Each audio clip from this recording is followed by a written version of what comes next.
Hey, it's Steve again. I want to show you how I make a transfer sheet, or a Hanshita, using gampi paper. Gampi paper is a natural fiber. It's translucent. It's similar to a tissue paper or tracing paper, as you can see. Now I'll be gluing this down to a piece of copy or printer paper, and I will be running this through my printer.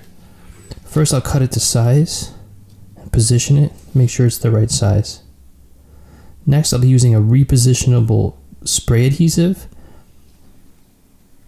You just need a little bit of this. So I'm lightly going to spray. First I test the spray, make sure it's running smooth. And 1, 2, 3, that's it. You just need a little bit. So I'm going to center this on my copy paper. And I'm going to work from the center and work out towards the edges. Make sure there's no creases. Slowly work your way out to the edges. Make it all smooth. If there are any creases, you can slowly peel it up and start over.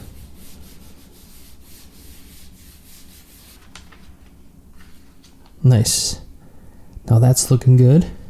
I'll run this through my printer with the block design. And here it is. This is a color block that I'm using. Always print the border of the sheet's edge so that you know where to cut.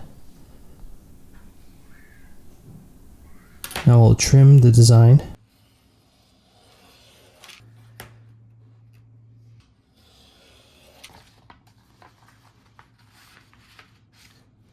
And I always wiggle the edge that's not the working edge, so I don't get them confused and I don't flip the design while I glue it down. And it's ready to go. I'm actually gluing down to a piece of linoleum. I'm trying to test out some new ideas, and it actually works quite well. But normally I'd be gluing this down to a woodblock, a piece of cherry or a piece of Sheena. To start the corner, I'm going to just moisten the corner a little and peel it up. I do this so it's easier to peel the paper when it's glued down. And then I'll just cut the backing sheet. You always do this on a corner that's not part of the design. And make sure the kento is lined up properly. You always test before you put the glue down. And it's looking good. So now I'll use some nori. It's just like a rice paste. And I use this for all my transfer sheets, even for key lines or for anything that has a lot of detail. I've never had a problem with this glue, and I just continue to use it. It's a water-based glue, so you can reactivate it with some water and wipe it off your block clean. So I'm going to rub this into the piece of linoleum very well. And I prepared the linoleum with by sanding it first. I used a piece of 80 grit sandpaper.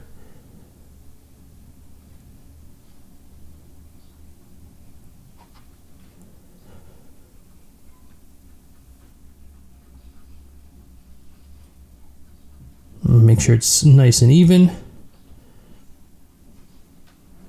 And it's ready to go.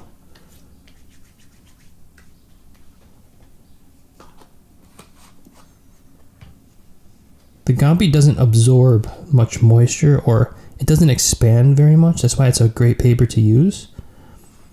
But the copy paper will. So as soon as I lay this down, that moisture from the glue is going to go through the gampi paper and start to release the copy paper from that spray adhesive.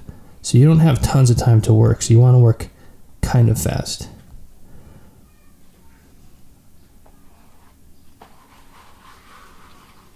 I'm going to use a ball bearing baren to just lightly press the back, and I'm using just a piece of construction paper as a backing paper.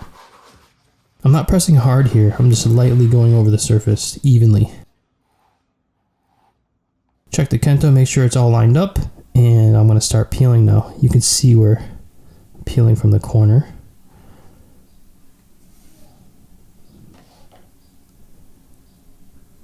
And that's a proper amount of spray adhesive. If there's too much spray adhesive, it could pull up your design from the block.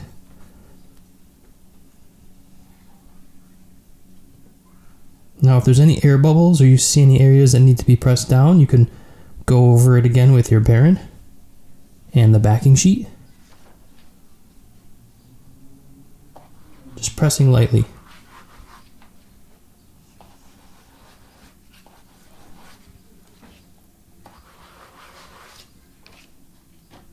I'll smooth down that edge.